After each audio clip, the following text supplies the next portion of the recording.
saya, Pak Iya, Juri. iya, Pak Lulu. Jadi gini, itu kan jelas tuh. Jadi secara umum nggak ada yang namanya partai itu ya mengatakan meminta mahar atau menerima mahar, tidak ada. Tapi untuk menjalankan, menggerakkan mesin politik itu calon ya, baik itu calon internal ya, apalagi bukan calon internal dari kandidat tertentu yang bukan internal dari partainya. Yang dari internal partainya aja masih keluar uang untuk menjalankan, mensosialisasikan nama calon itu, apalagi bukan internal. Oleh karenanya, kalau hal itu saya pikir hal yang sangat biasa. Kemudian tidak ada itu yang namanya kontrak politik, yang namanya mahar, nggak ada. Nah, oleh karenanya untuk Nasdem sendiri ingatkan itu kepada siapa? Kepada Ahok. Jangan mengatakan propaganda. Jadi kalau lewat partai politik ini ada mahar, jangan seperti itu. Tolong diingatkan. Ya, Mas Hadi, ini akhirnya parpol panas nih, karena disinggung katanya parpol itu ada mahar. Semua rame-rame membantah, nggak ada tuh parpol mahar. Mulai dari Nasdem, PDI, P3, nggak ada tuh mahar. Apa iya?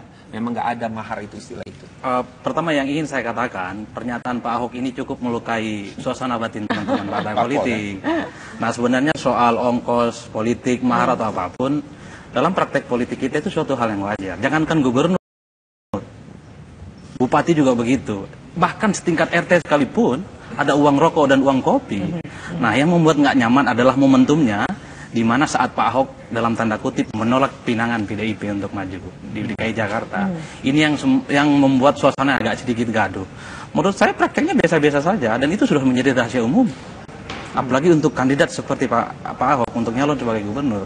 Ongkos politik itu suatu hal yang wajar harus dikeluarkan oleh seorang kandidat. Idealnya partai politik yang harus membiayai itu semua. Tapi kita tahu fundraising partai politik kita sejauh ini memang agak empot-empotan, dan itu menjadi PR bersama saat ini, bahwa partai politik memang agak sedikit kesusahan untuk mencari pendanaan.